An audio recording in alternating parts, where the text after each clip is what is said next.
So what is the one step you took differently than others? I am someone who takes a decision, stays with the decision, never regrets any decision that I've taken.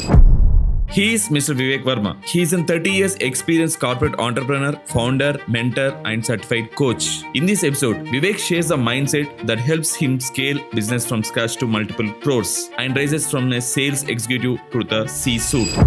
So what is an important decision you took? Choose your first job very, very carefully because that changes the trajectory of your working life and actually your life. Why does the employee stop thinking like an entrepreneur? According to me, that is the role of any employee. That's the way I, in my mind, see it. Because you are here to solve a problem. So this is one of the major problems. Many founders also not able to scale.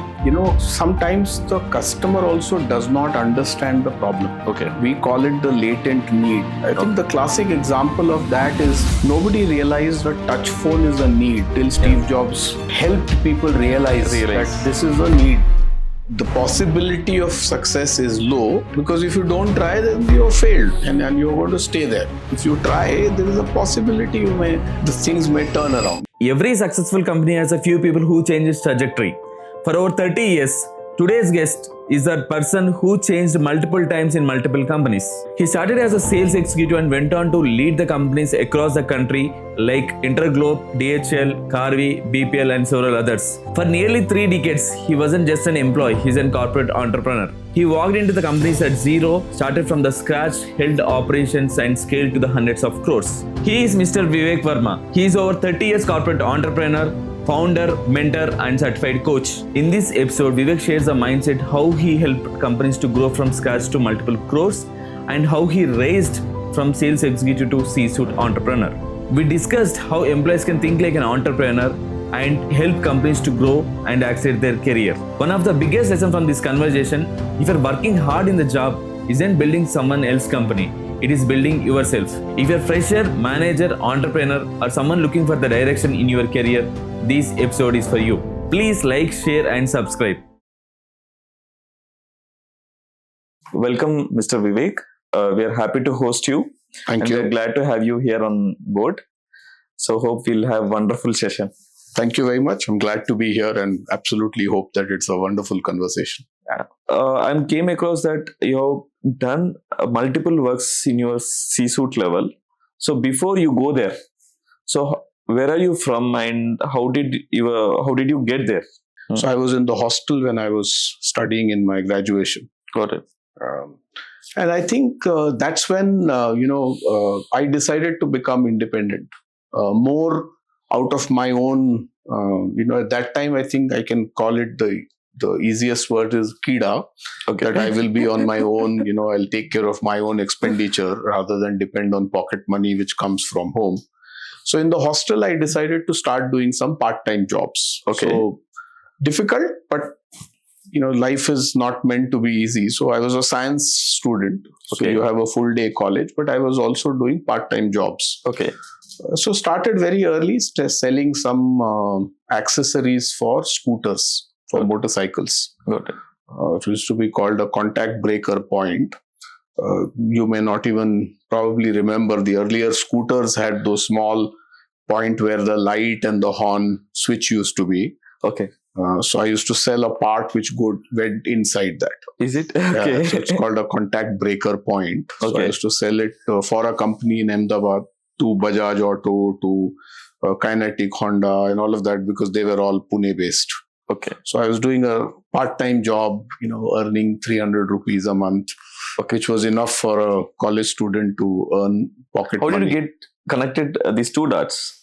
So, I was always curious, like I said. So some friends talked about it saying, we should find a way to earn some money. Okay. And the easiest thing to do for a young kid is to sell. Because that's what is easy. People will be willing to experiment with you. So I think it was just kind of somebody connected me who was also doing this. So the two of us used to do this together. And we started this and ran that for 1 year. So the challenge was in college, when the exams came, you wouldn't have the time to be able to sell. So you could work for 8 months and then give up the job. So 2 years, that's what I did. 1 year I sold Yellow Pages. 1 year I sold Contact Breaker Points. Okay. And then finished my graduation in a subject called geology. Got it. And my kind of dream that time was to join ONGC Okay. and become a engineer on the oil rigs. Okay. So kind of live that life in my mind. The infatuated life was, go on a helicopter to the oil rig, stay there for a few days, do your work, and then fly back to shore, because that's what typically a engineer did working in ONGC on those oil rigs. Okay. I topped the university in geology because that was my focused dream at that point of time. But unfortunately, ONGC changed their recruitment methods. So you Okay. had to do your master's, and then the selection process was almost a 12-month process. Okay. And given the fact that I had already started working, already earning, that didn't kind of fit into my scheme of things, that another 3 years you have to wait to get into a full-time job. Good. And that's when I switched away from geology, Got it. despite having topped the university, but gave up geology and got into corporate world. So there is a one small thin line I would like to ask. So many people, what happen when they see this money? This is one small mistake most of people do. When they start earning that money, so they will not go to further studies, or they will try to stick to that particular job because they will be in the comfort zone. And if they don't realize, so let us understand. So if I work as a gig today, so while doing my PG or something like that, so on one way you are earning yourself, which is very respectable and which is very fair enough. But if you stick to it, and if you don't see on the other side of the career which you're studying or pursuing, or your desired career, so you might stuck over there in your life due to many situations. Most of people will realize it very lately. And people choose always try to choose the simplest works. Finding that at that early age is really cool. Yeah, I think, those are choices that you get to make. So when I finished my graduation, when I was at that juncture that you've topped geology and you're not going to pursue geology, and then you don't know what you're going to do, because in the rest of the world, they don't know what to do with a geology graduate. So you're practically going to a job interview without any credential at all. The only credential I had is those 2 years of selling experience. So it was a tough choice. And then the choice I had was to either pursue the job, which is what a lot of people were telling me, or to pursue education, which is to then do a master's, do an MBA or do something like that. And then I guess I chose the difficult one, which was to do both. So I mean, those, I think in my life, I would say those were the 3 toughest years for me, because I chose to pursue a part-time MBA, law, computers, and a job. So those 3 years, my typical life was 6 a.m. in the morning to 11 p.m. in the night. I would leave in the morning. I did my law from ILS Law College, which is amongst the top law colleges, at least at that time in the country, which was 6 a.m. to 10 a.m. Classes in the morning. Finish that and then go for a job from 10 till 5:30. And then do my evening MBA course, which was 4 days a week, from 6:30 to 9:30 or 10 o'clock. And the other 2-3 days do my computer course from a company called Apple Industries. So 7 days a week, that was the schedule. So it was tough, but I think that's what helped me to be able to switch that careers from being a geology graduate with just 2 years of work experience to suddenly, by the time I finished my course, having 5 years of work experience, a part-time management degree, a law degree, and a diploma in computers. So suddenly you could at least go in for an interview, and you at least went in with a hope that there is a good chance that I should be able to get a job. So it made a big difference to my outlook, to my perspective, and I think most importantly to my confidence. Got it. It's not an easy choice. Most people might end up only one educational background, and I think you made one of the toughest decision. I know at Which that a time person it was a tough decision, and also given the fact that I came from a background where my father was a doctor in the Indian Army, for him, and I'm talking, I finished my 12th in 85 and graduation in 88.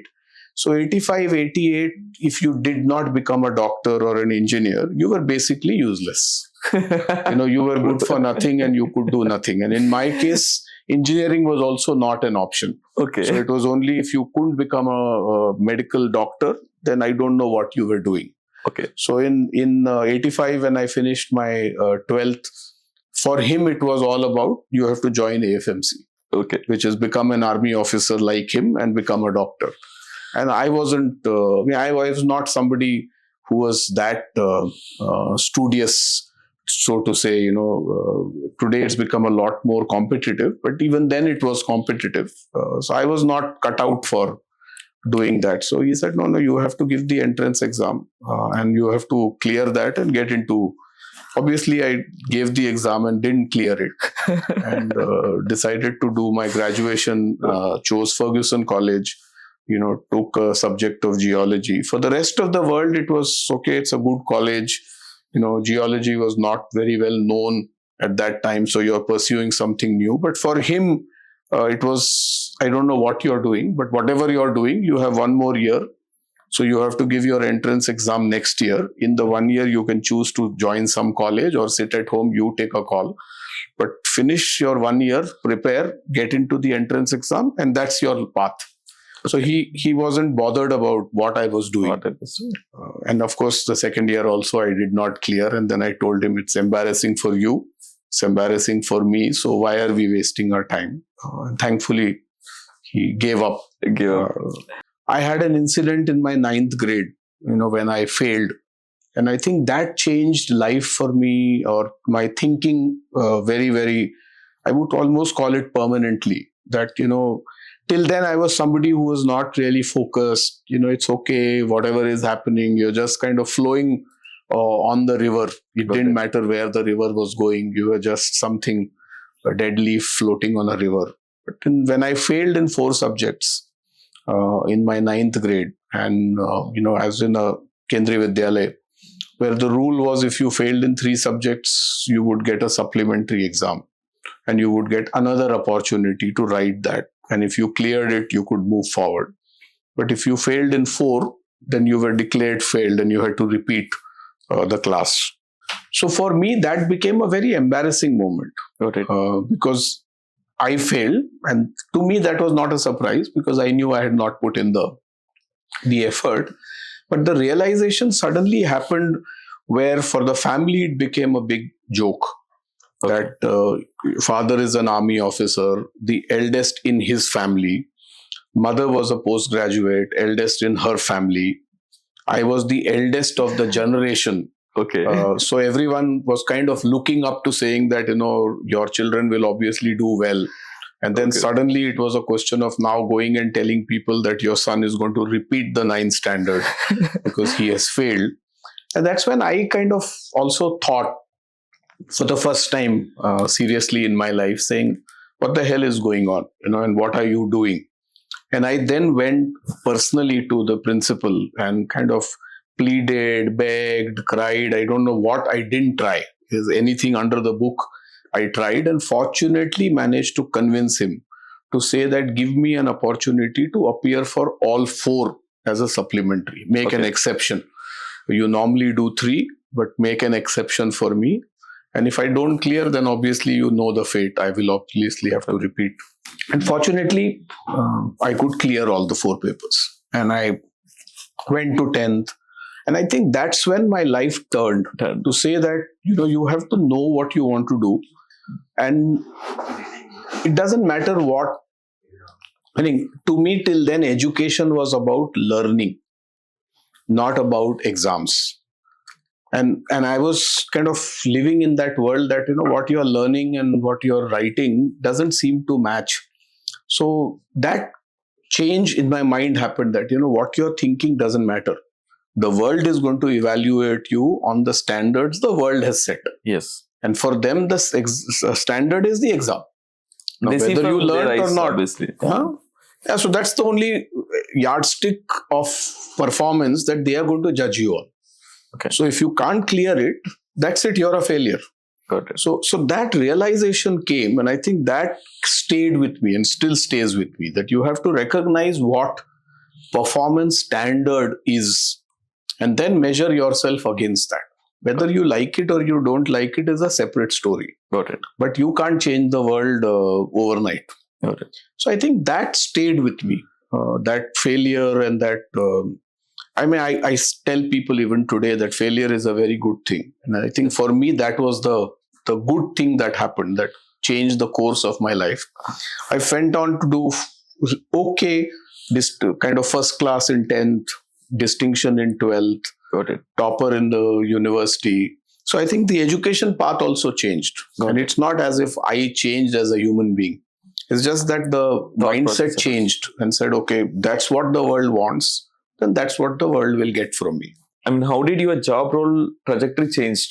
So what is an important decision you took? So I think the important decision I took when I finished these courses and when I was looking for a full-time job, I think I was very lucky to find my first full-time job in a company called DHL, which is a large courier agency. And at that time, they were represented in India through a franchisee called Air Freight. Okay. I think that to me changed the course of my entire corporate life. I almost spent a little over 7 years with them. Okay. So I think the first job, and I keep telling a lot of people today that I can say this in hindsight, but choose your first job very, very carefully, because that changes the trajectory of your working life and actually your life. Because at that stage, you're young, raw, don't understand the corporate nuances of the world. And this was an organization which focused a lot on people development. Okay. And I think what I have become today, to a large extent, the credit goes to those foundational stones that got laid. The amount of effort they put in to develop an individual. It's a kind of a match that, I had to put in my efforts, but here was an organization which was willing to match that and say, okay, if you're willing to put in an effort, then we'll put in an effort to see how you can grow. Good. And I think that first 7 years that I worked with them across Pune, they gave me an opportunity for the first time in my life to move out of home as a branch manager for Ahmedabad, help grow the Gujarat business, then move to Delhi, become the sales head for all of North India, and then come back to Bombay, work on the services side.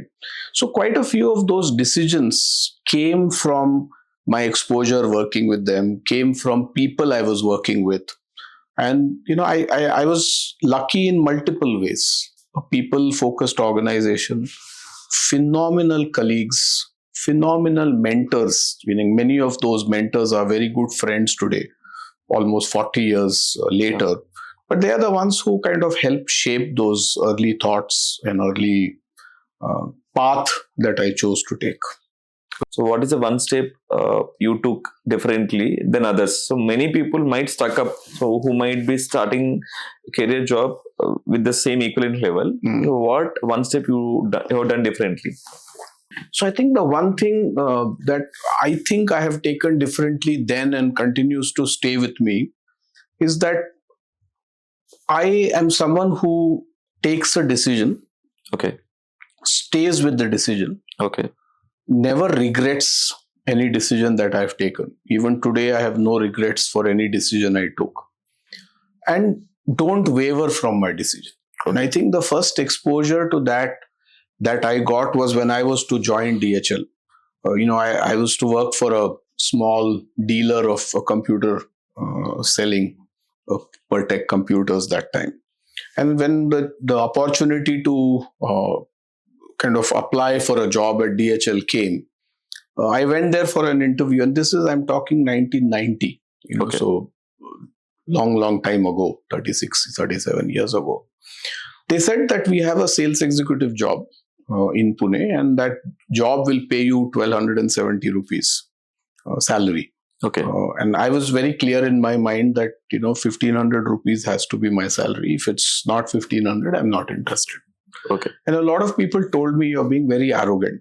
You are currently working for a dealer of a computer company. So there is no standing. Dealer is one small local business. You're working for a global brand like DHL. What is that 200-300 rupees going to make a difference? You're an army officer's son. 200 rupees is going to make no difference to you. It's not as if you have a hand-to-mouth situation. And I was very clear, so I'm not going to. So the branch manager who was interviewing me told me that my hands are tied. This is the maximum salary I can offer you. So think about it. Right. And I walked out saying there is nothing to think about. Thinking is at your end. If you are thinking of 1,499 rupees also, and I'm talking back then because the only way of communication was a letter.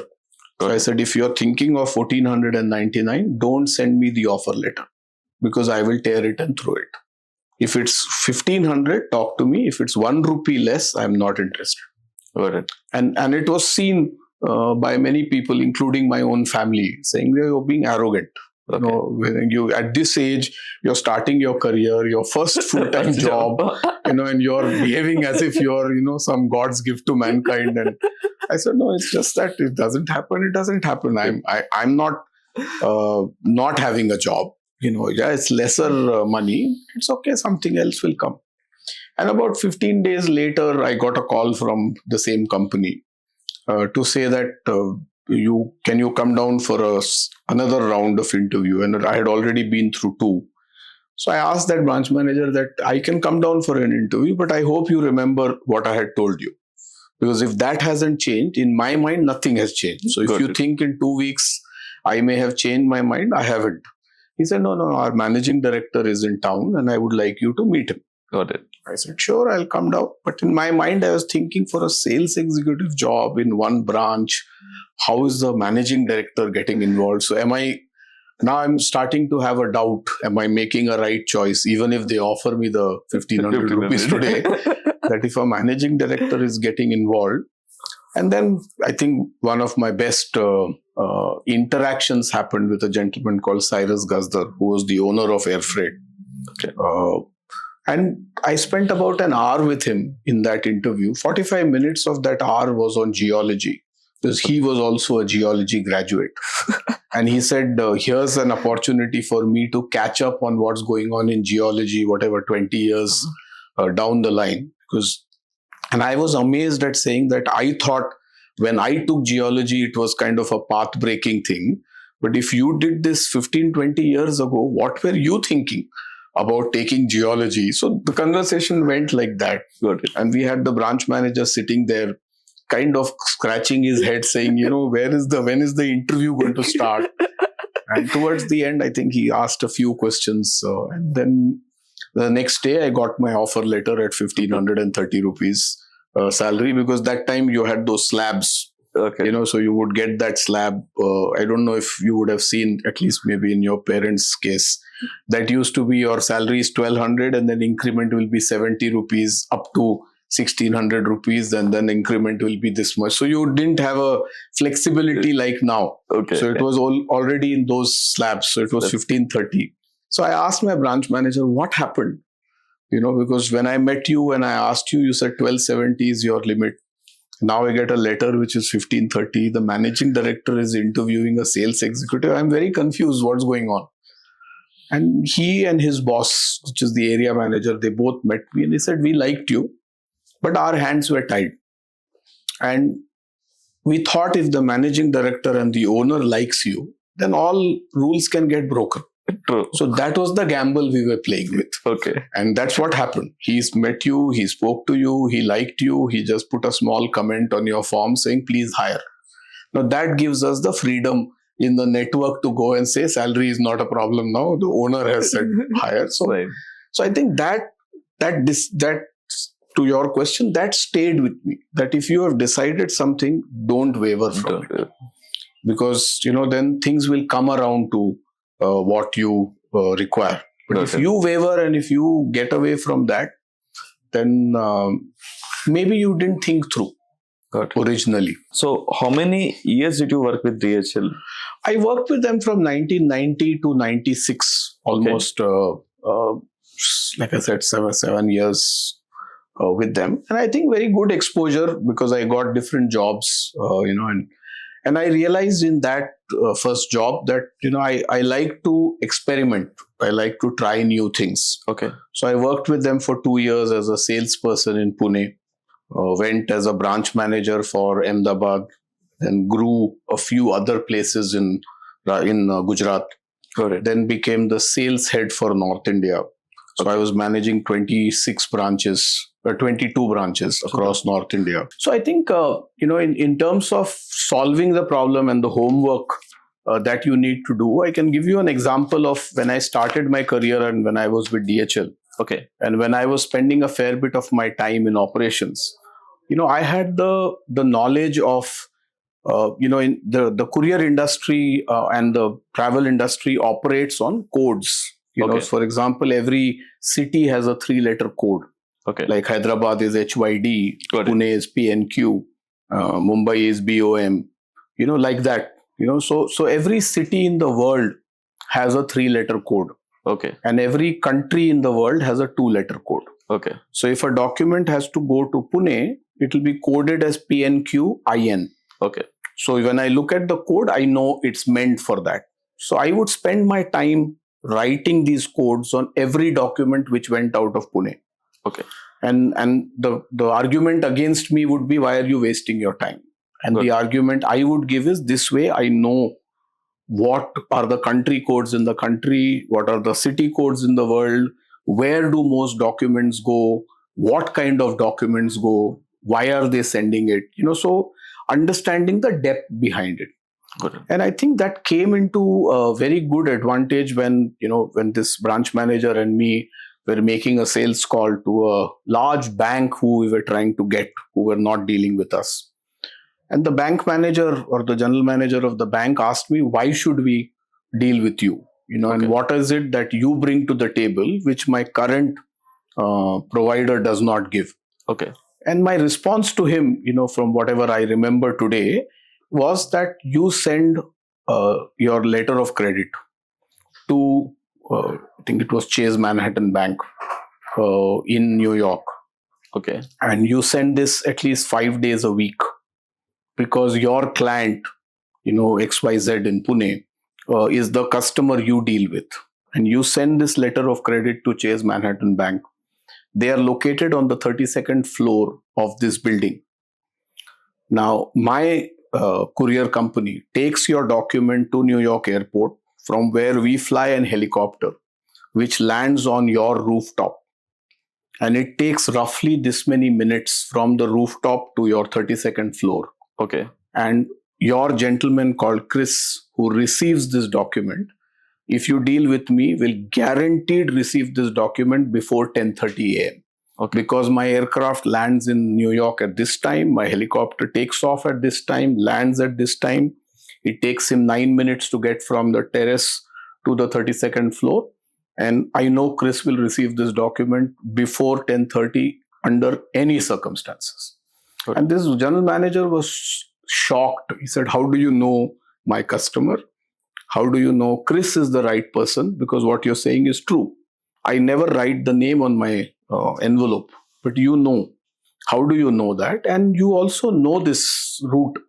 You go from here to Bahrain to New York to helicopter to the building. And I said, because that is the service I'm here to sell.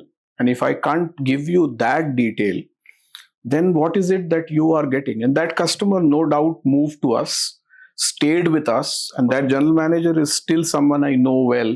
Okay. As an individual. Of course, he's retired now. So once you are able to do that homework, then the customer understands that you're not here just for that 500 rupees for that document. You're here because you're truly making a difference.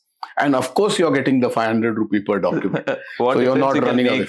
And what is the toughest problem you're solving on other people's life? Correct. Because you're then telling him that I know what your problem is. And I empathize with that problem and I can solve that problem for you. And that is how I am different than what somebody else is doing. So let us understand, he is not taking any courier service. Ah. So he didn't go through this problem. But there is a problem Which he didn't experience it. Correct. But how do you make him to understand? I think from a standpoint that in DHL itself, towards the later part of my career, when I was looking at services at a larger level, we had about 1,800 courier routes in the country. Okay. These are people who would actually go to deliver documents and parcels across the country. Got it. Now, the only method then, this is 94 or thereabouts, was the courier would decide that I will start the Banjara Hills route, or I will start that I will start the Jubilee Hills route from checkpost, and I will deliver to this building first, then I'll go to there, then I'll go there, and then I'll go there. Quite often based on their convenience. Got it. Not applying too many scientific method to it.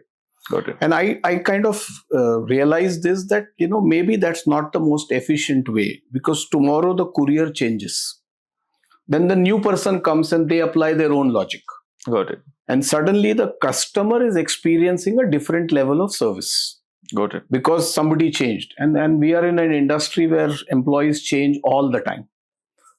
Courier is not a job which people kind of take for lifetime. They will come, do it for 6 months, 1 year, 2 years, and quit, do something better in life.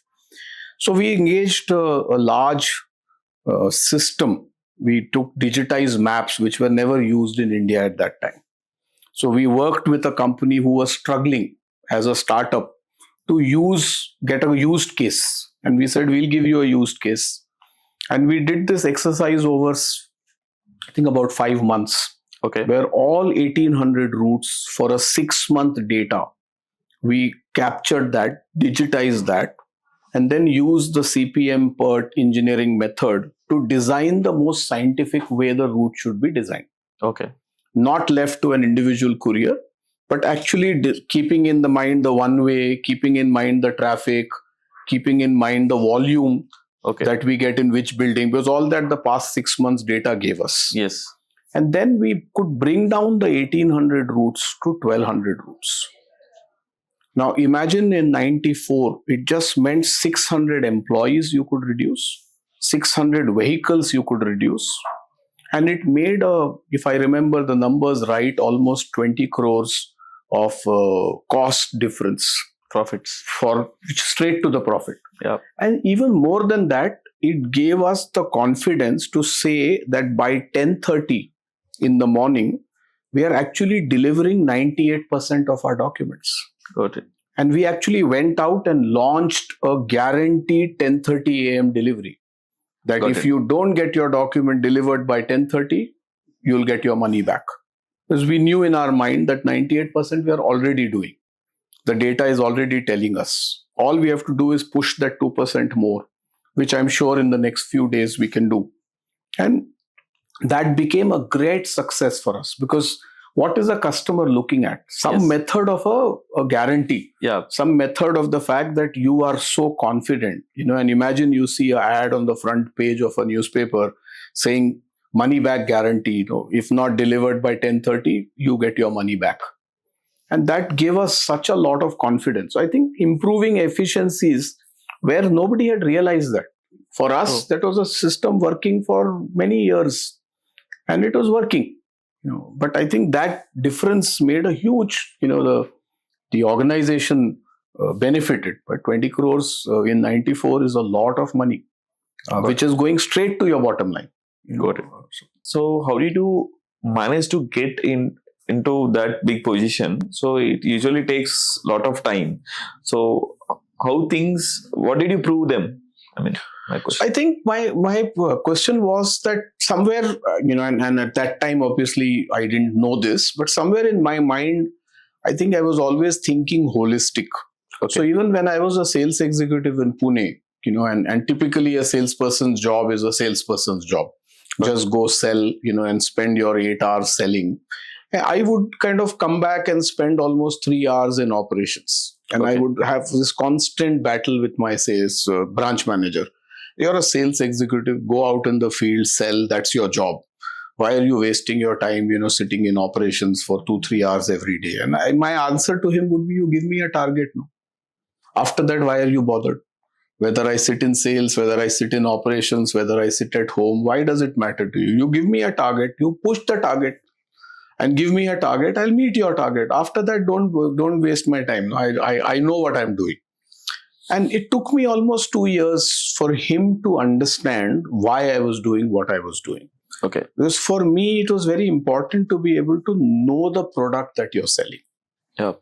And that's what I was doing sitting in operations, and for a lot of our couriers also, it was something that they had not seen before. So I had a courier uniform.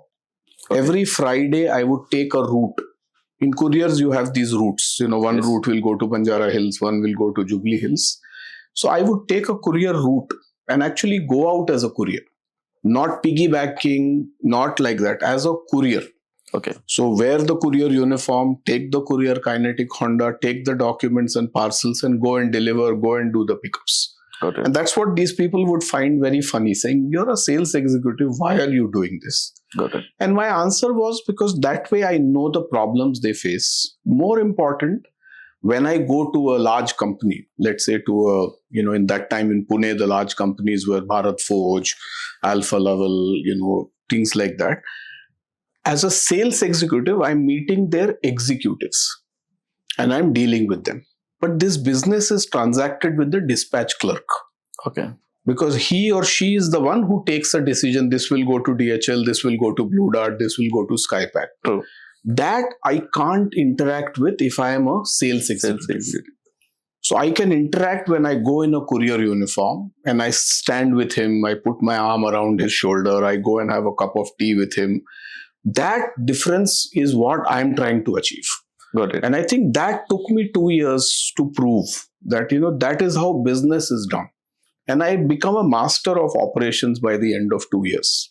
I could sit and code documents. I could do all of that because I spent enough time. And that made a big difference in the way I was able to sell. I could tell the customer what his document or her document is going to, what path will it take, where will it go, how does the document travel from Pune to Bombay, from Bombay to Bahrain, from Bahrain to there, where does our helicopter land, who receives the document, because I know all of that. So at the end of, I think, 2 years, they realized that, there's something in this model that this guy, and I was beating my targets, whatever were the targets given to me, because the first few months, it was a battle. He would say, okay, your target was 100 last month, this month it's 120. Because I want you to stop wasting your time in operations, and I would say, okay, 120 it is. Okay. And I'll get your 120. Now tell me what, I will still spend time in operations. You next month say, okay, it's now 140. Go, stop wasting your time. So I think that's when they realized, more than my branch manager, the people at the head office saying, there's something happening here. And they were struggling with the operations in Ahmedabad. Okay. So they needed somebody there. So that's when they said, we'll be willing to give you an opportunity if you are willing to move. But it's not a sales job now. It's sales plus. Yes, please. Because and for you, it's not difficult because you understand operations. True. So you can go and manage operations. You are a salesperson, so you can manage sales. And then, of course, there is accounts and all of that. So I think that's how that growth happened. And I moved to Ahmedabad, spent 2 years, took that branch from a loss-making branch to becoming the number one branch in the country. Okay. On all parameters.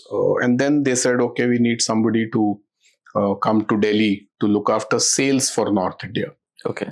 So I went there again, spent time with these 22 branches. And that is from a travel perspective. And this is way back in 94, 95.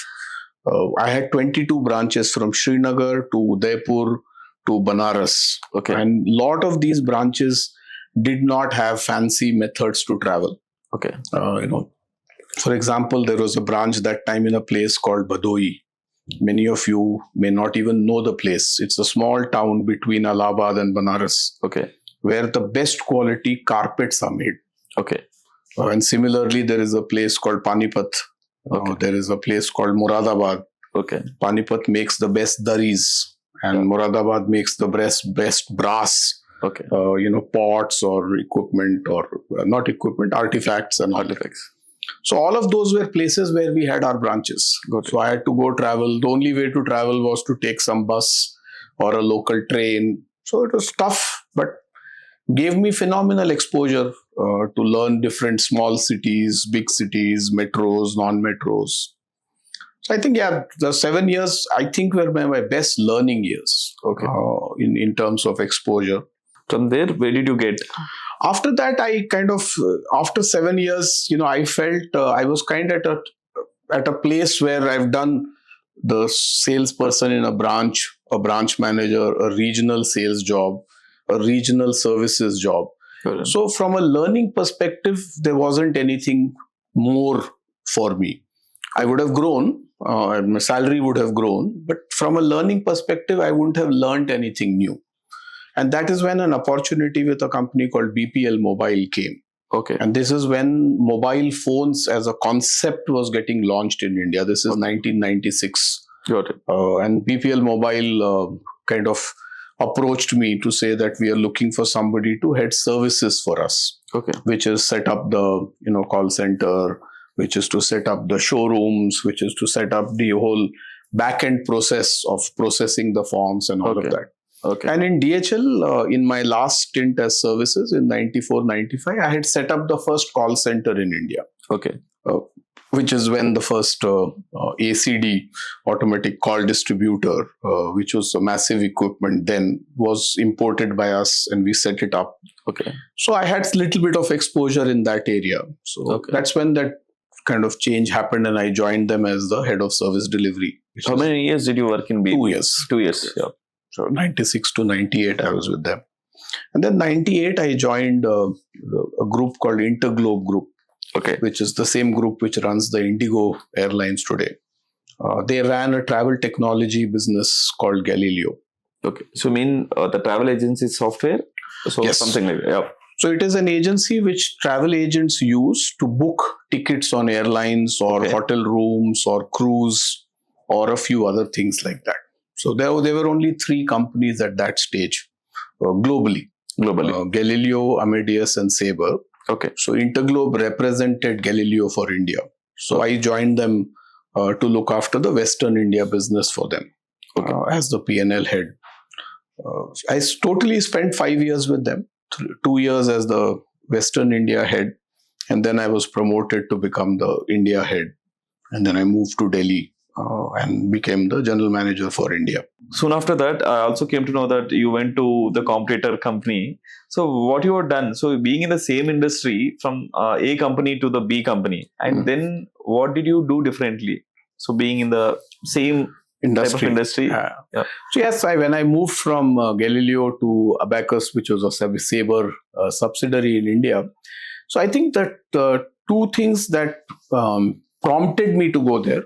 One was the fact that I knew the industry. Okay. Because having spent 5 years there, I knew the industry. Okay. And the second was that I knew that the new entity I'm joining, Abacus, was the underdog.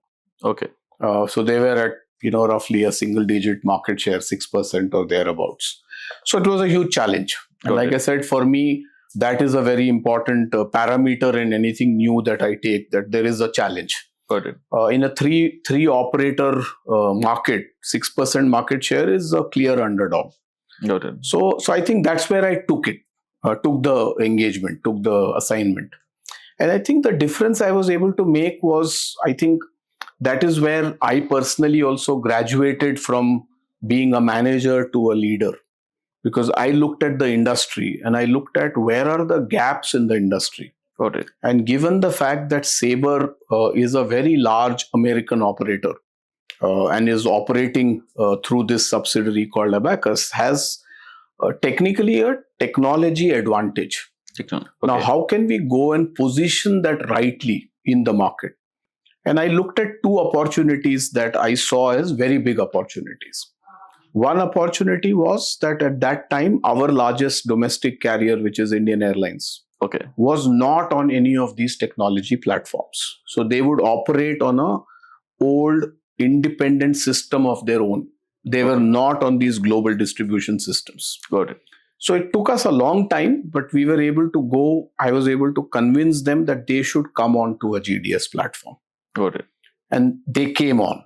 And we signed on a 9-month exclusive deal with them, that for 9 months, you will not go on any other platform. Because we are putting in so much effort to bring you on, there will be a first mover advantage we get. Got it. So I think that gave us a huge advantage in the market. That they may be the smallest, but they have got Indian Airlines on their system. And that time you didn't have so many private airlines. So the only domestic carrier was Indian Airlines. So if I was a travel agent booking lot of the domestic travel, which most of them were, they were inclined to take our system. So I think that was one industry problem that I was able to solve. Yeah. The second was that most travel agents were struggling because this is the time when airlines were going online. Okay. So the first one, if I remember right, was Singapore Airlines, who advertised that don't go to a travel agent, come to us. Okay. Come to us also, not to our airline, just go to our website and book from there. So they were also trying to promote the online as a mode. Got it. And that is where a lot of travel agents were also thinking that what is the way for us to survive. Got it. Because if airlines are going to go direct, then our business is going to get threatened. True. And that is where agencies like Make My Trip, like Yatra, like Clear Trip, all of these were also slowly emerging. Got it. But they were struggling because the technology cost was very, very high. Got it. And hence, and most people would, what is then used to be called is a look to book ratio. Most people would go and look on these platforms, but then go back to the traditional travel agent and book there. Got it. So these people were getting no revenue, but were only getting the cost. Got it. So I think that is where from Abacus, we realized that, and we went to some of these and said, we want you to flourish because the industry requires travel agents to survive. Yeah. So it cannot work otherwise, because a customer will lose their choice. If I go only to a Singapore Airlines website, I don't see the options. I'm only seeing them. Yeah. Whereas it's not in the customer's interest not to see the options. The only way they'll see it is a travel agent show. Travel agent. So we will power you and we'll give you that advantage that you don't incur the cost. We'll absorb the cost because we want you to survive. So that's what we did. And all of these platforms were all powered by us, where nobody else was willing to take that bet because the cost was very high. I at least saw an opportunity and I was willing to bet on it, saying that, okay, let's go with this, because if these people become large, then my business becomes large. And the industry problem is solved because the travel agents are getting threatened. If this model is proved, then travel agents know that they have a future. If a Make My Trip can become big, then XYZ travel can also go online and become big. So I think those two, in my view, were the biggest challenges that I was able to see and solve.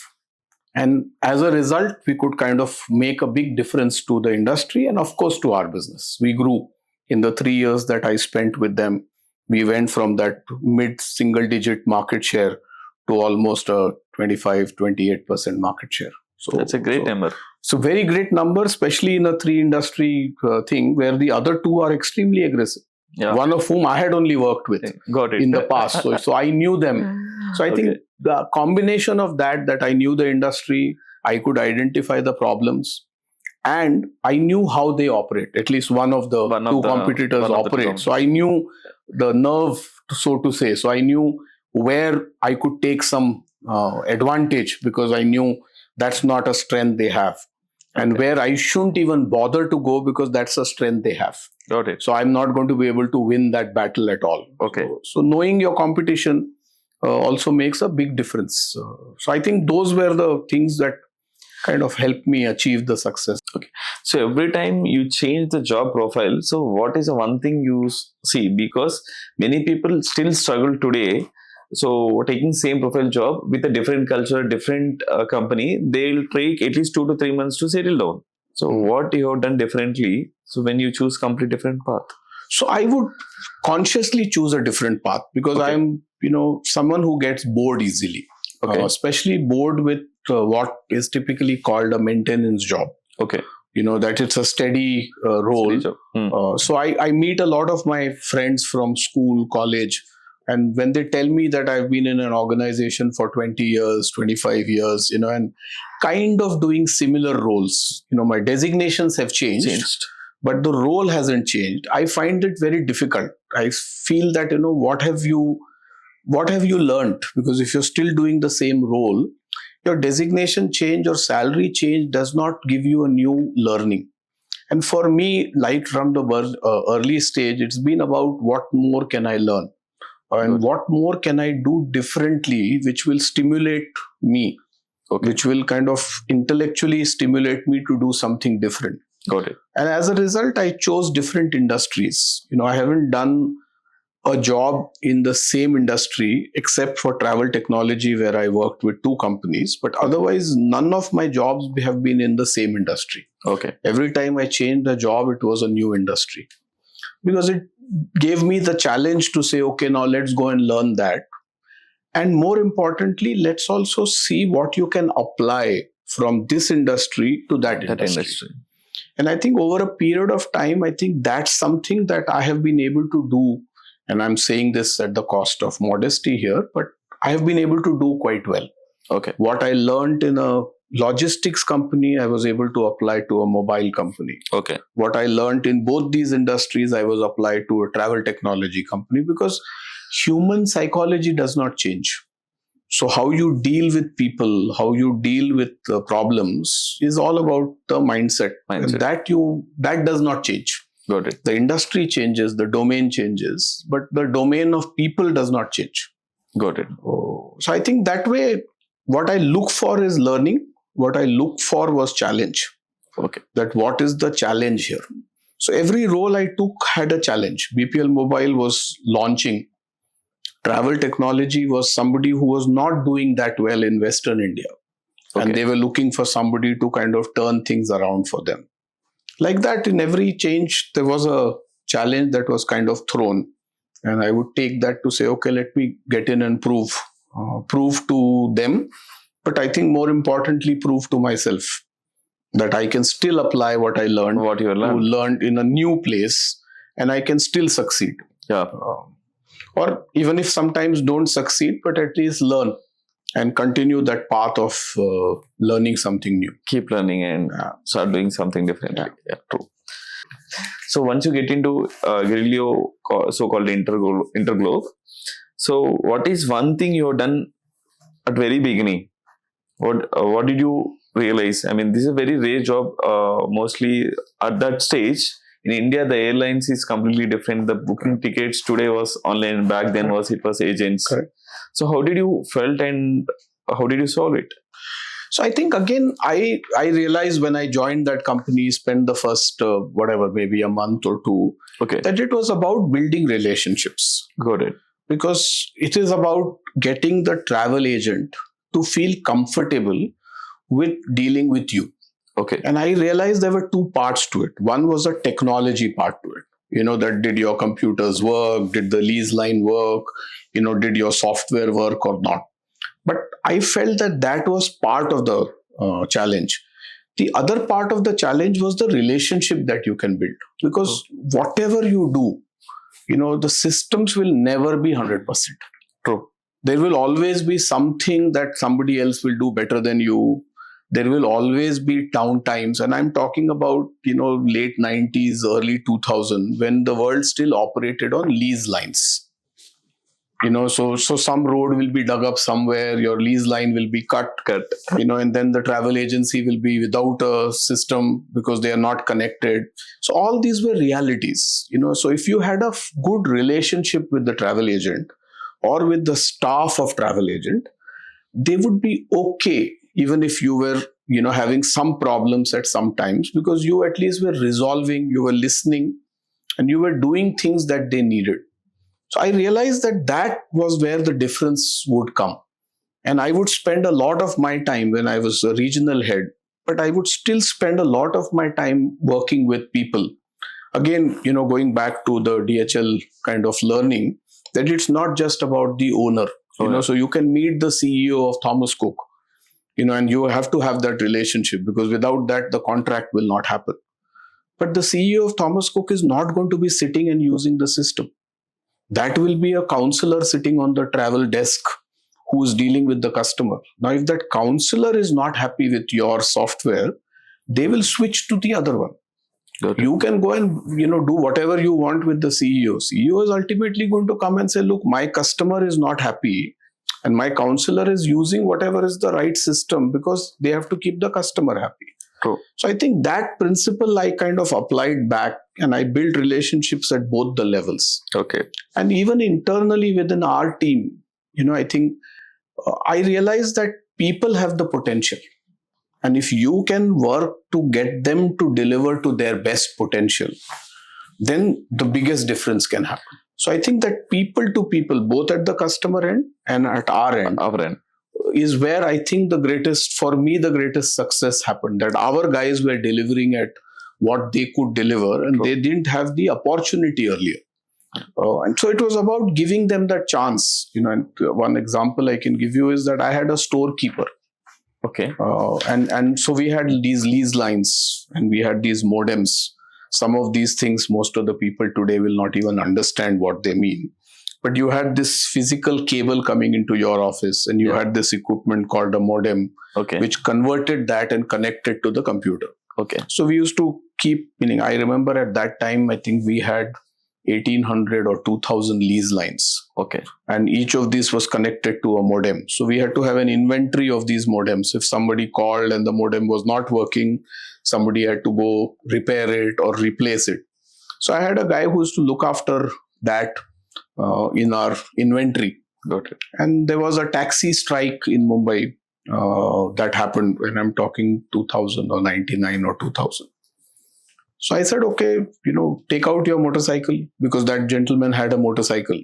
And I said, there is a taxi strike. I will not stop meeting my customers just because there is a taxi strike in Bombay. And if you know Bombay, in South Bombay, there are no autos, nothing else allowed. True. So I would go with him on his motorcycle. And I did that for about 8-10 days. Okay. And he realized that this is also something which is very good, because he saw me in operation talking to customers, and he obviously knew some of those customers because he was interacting for the modems. And then he came back to me and said, I want to get an opportunity to be in sales.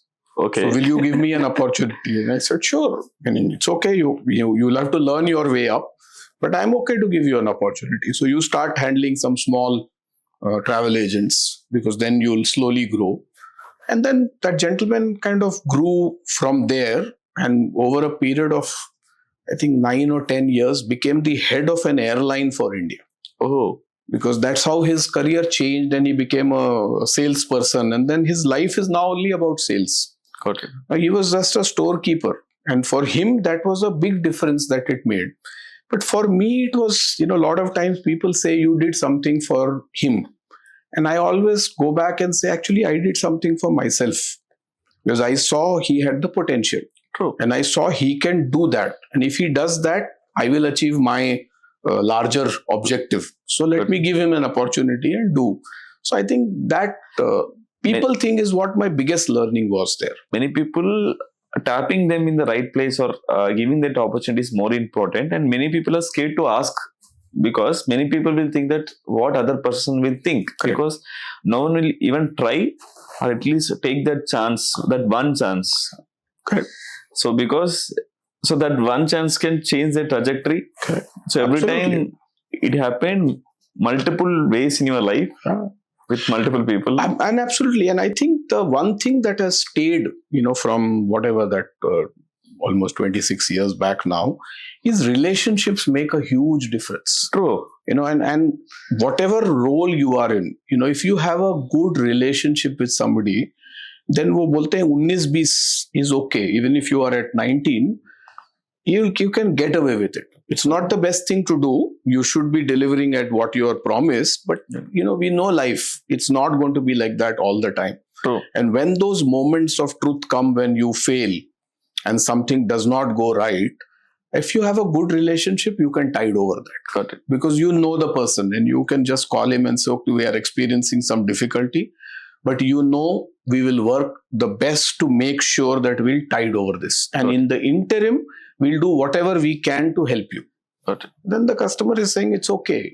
Something has gone down. That's just how life is, but give them another chance. So many of those people, even today, continue to be best friends who were my customers at that stage. Got it. So I think relationships became clear to me that where is the difference going to be.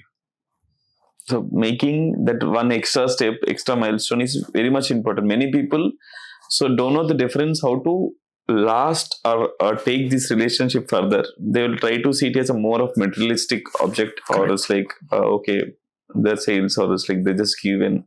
Take ho gaya.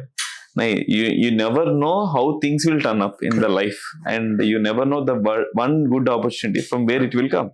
How many years did you work with them? Almost 5 years. 5 years, okay. So where did you end on the 5th year? Where are you? I ended with them when I kind of reached the country head level. I was a general manager for India. And the last few months, I held a role at a strategy level for the group, because they were doing many other things besides just Galileo. Okay. They represented 20 odd airlines in India. Okay. They also had a technology company, and they were in the process of getting into the hotel business. Got it. So I spent a few months before I left them in the strategy role at the corporate office. But largely, almost 5 years, I moved from a regional head to becoming a national head to becoming the P&L head for India.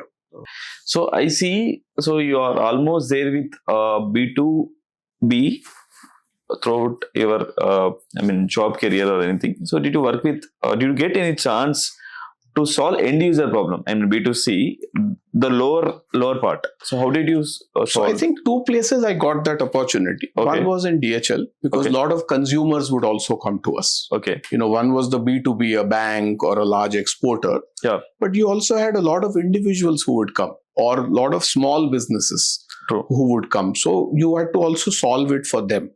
And for an individual customer, the price was very high.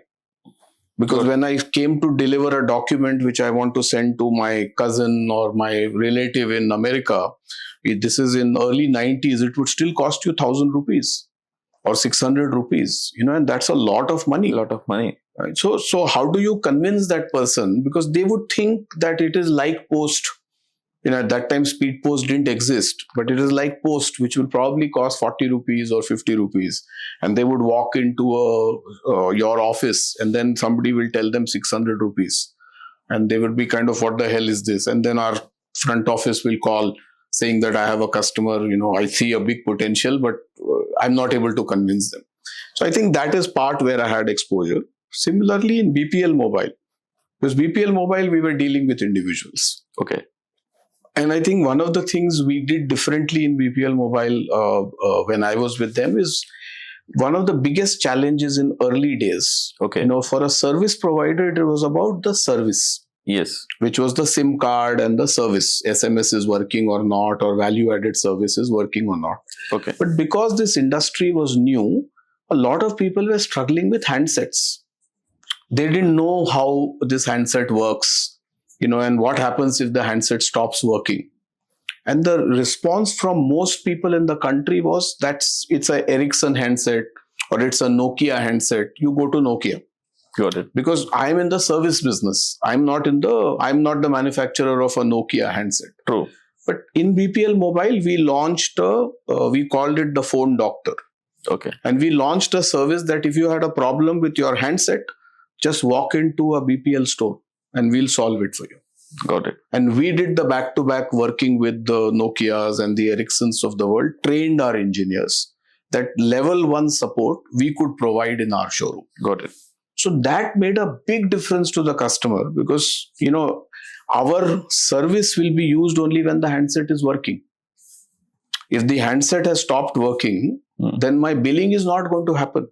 True. So if I take that stand that go to Nokia, the guy will not go to Nokia today because they will not have the time. And mobile phones are new in India. So it's not as if my life depends on mobile. True. I will just put the mobile phone aside and say, okay, whenever I get the time in 4 or 5 days, I'll get it repaired. Got it. Which means for 5 days, my service is down. True. And my revenue is down. Now, if I can solve that problem and get him to start using the phone today, my service is back up. True. So that, I think, foresight we had, and we started that, and that became a big hit. So that way, quite a few of that consumer interface I had in both these roles. Got it. In a Galileo, yes, clearly it was pure B2B. The only connection sometimes was to understand the customer pain. Like I said, if the line is down, what does the customer feel? But yeah, direct exposure in a Galileo kind of business was not with the end consumer. Viiveck, so I see now, so how did you deal with the managers? So you're of managers ka managers, and how did you deal with the mid-level employees, or it's like many founders today struggle with their team players, or how to deal people's problem, people and culture problem. Yeah. You said so far we discussed about the end user, or it's like the ground level. Now, with your experience, how did you solve the people's problem or culture problem at the mid-level or the first layer of employees? So I think the principle still was the same. Yeah. That you have to build a relationship. Okay. Even with these managers. See, all of us are motivated by different things. Yeah. So somebody is motivated by numbers, someone is motivated by money, someone is motivated by, the fact that you understand that person well, somebody is motivated by family. Got So it. different levers, as we call it, different human beings have different levers. Got it. And I think for me, it was about understanding that levers, that what motivated what person. Because again, if you have to think that one size fits all, then doesn't work. Sometimes you say, okay, I'll launch a good incentive scheme, and that should make all managers work. Now, some managers will work because they are motivated by money. Yeah. But there are some others who are saying it doesn't matter. You give me more money, but that's not what drives me. Purpose. What drives me is purpose. What drives me is the fact that you and me can have a good quality conversation. To me, that is far more satisfying than another 500 rupees or 5,000 rupees that you'll give me. So you have to find that lever. And that's kind of what I worked on, that who needs what. And if I can understand that, whether it was that storekeeper, who needed an exposure to be in the field, or whether it is that manager who's saying, I want slightly more operating freedom. Okay. Allow me to take some decisions, allow me to fail. Allow me to, give me that opportunity. Don't try and dictate everything to me. Got it. So you give them that and say, okay, go experiment. We'll play a little bit and see. If you fail, it's okay. I'm standing right behind you. Whereas somebody else was only driven by money. Now, if you went to him or her and say, I'll give you more freedom, and the person is saying, I don't care about freedom. Cut me back also, but give me more money. More money. If you give me a target and I achieve the target, give me the money. Give me more money. So you have to know who's driven by what, and then work with them on that. Got it. So I think, the common thread is relationship. Got it. Like whether it's a customer and understand what the customer needs, or whether it is your manager and understand what the manager needs, and then try and work towards that. That is where success, I think, will come. So I would like to ask one point. What makes an managers look like a leaders or become a transformational leaders? So how should they think? So I think the key difference between a manager and a leader, or I would go one step further, between an individual contributor, a manager, and a leader, and that's usually the progression that happens, is from an individual contributor to a manager. You have to be able to manage other people. So it's no longer about just you contributing to what you're doing. Yeah. And sometimes we as a society make a mistake by thinking that a good individual contributor automatically becomes a good manager. Got it. And actually, that's not the truth. Because there are some people who are cut out to be individual contributors and don't have the ability to manage people. And if we do promote, which happens very often, you lose a fantastic individual contributor and you get a very poor manager skills. So you've got two jobs which have got ruined. So I think that's the first transition. And then from a manager to a leader is to actually go even beyond just managing people. You have to then start looking at the bigger picture, start looking at the purpose, start looking at where the industry is headed and how can you start playing a role in contributing to make a difference to that. And it begins with the problem solving, because so far as an individual contributor or as a manager, your scope of whose problem you're solving is limited. It's either one customer or one geography or one set of customers. When you've become a leader, you're actually looking at the industry and saying, where is the problem for the industry? It's no longer a customer. And then that is where I think the vision has to expand for somebody to become a leader, that I understand the industry. I understand who are the other players in the market who are operating. I have to identify and understand who my competitors are. And I see, from my experience, a lot of people don't understand competition. For Ola, for example, Uber is not the only competition. A bus is a competition. Somebody hitching a hike on the road is a competition. Somebody owning their own car, of course, is a competition. So what are the other modes in which the customer is solving the problem? And all of them are your competitor. But a lot of times people narrow their thinking to competitor means somebody who's doing the same thing as I am. But competition is someone who's solving the same problem that I'm solving. If I can go that one level deeper, that is when I'm really solving the problem. So I think to your question, a leader is someone who has to get to that depth and to start playing at an industry level and understanding industry as a whole, that, where are the shortfalls currently, not just in your own offering, but in the industry itself. Because that is where you can identify an opportunity and then jump at that opportunity to say, now is my opportunity to grow, not what we call the Hindu rate of growth, not the 5%, 8%, 10%, not an incremental over last year, but grow exponentially. Because now I'm not bothered about what I did last year.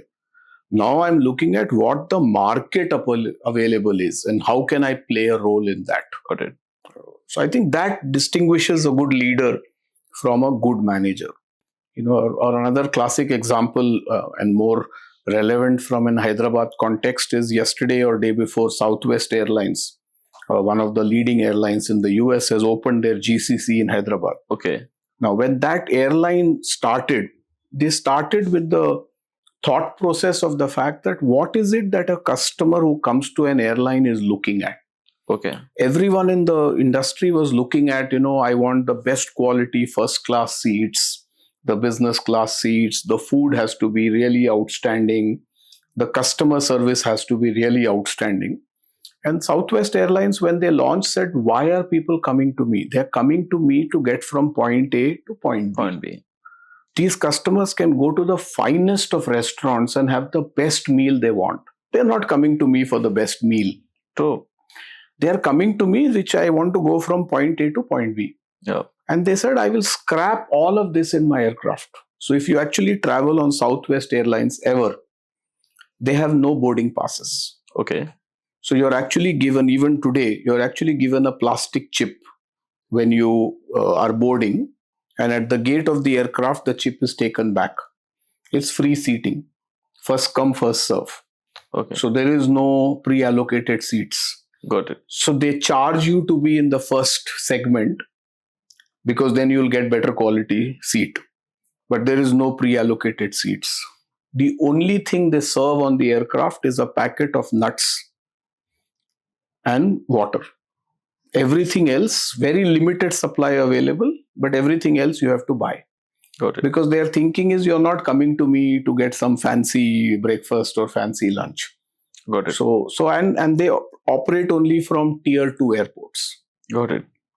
So they're very clear on what the industry needs, and that's what they solved, and that's where they became what they became. And their motto was the aircraft should turn around the fastest. Their philosophy was the longer the aircraft stands on the airport, the more money we are losing. This aircraft only makes money when it's in the aircraft, is in the air. So how can I turn it around in 20 minutes for it to take off? For that, no magazines are loaded on the aircraft, no food is loaded on the aircraft, because all these are time consuming. True. This boarding pass system, just give them a plastic chip, take it back, free seating, jisko jahan baithna hai, you sit. I have no bothered, front row, back row. So all that they've removed. All that they've removed. So that's how you have to think ahead and look at the industry. Got it. And kind of take things forward. So I think that's what a leader's is expected to really do. Okay. Why does I always see this? Why does the employee stop thinking like an entrepreneur, or else like they think differently? Why? So you are being in the both shoes. So I think two parts to it. One is the natural tendency for people is to kind of really stay focused, and I think that has a cultural context. Yeah. All through our education, all through our upbringing, whether at home or at school, we are always taught to stay focused. And you ask too many questions, you're discouraged to saying, you're a naughty child or you're a difficult child. But it's just your curiosity, so we kill that whole thing. So by the time you get to that stage of doing a job, your curiosity is by and large killed. And you're saying, okay, that's what my boss told me, that's what I'll do. That's sure. I'm not going to really, because if I ask too many questions, that fear is sitting in my mind that will I be seen as that difficult, I was seen as a difficult child, will I become the difficult employee now? That I'm asking too many questions, I'm wanting to do. So that's part of the problem. Got it. The other part of the problem is that even the managers are not wanting to allow you to do that, because they have more often than not an insecurity complex. Good. That this is what I know. And if you get to know this, then my job is under threat. So I don't want to tell you more than what you need to know to do your job. So I think it's a combination of both, which is what prevents most people from adopting to the entrepreneurial mindset. And I think that is where the people who are able to, despite both these, adopt that are the ones who kind of go and make a difference, make a success out of that. So this is one of the major problem. And many founders also not able to scale. You're also curator of TEDx. What kind of voices you bring to the TEDx? So what will become most valuable in next 10 years? So can everyone start the business or become an entrepreneur? If each of us thinks we can be a Steve Jobs, then Steve Jobs will not be Steve Jobs.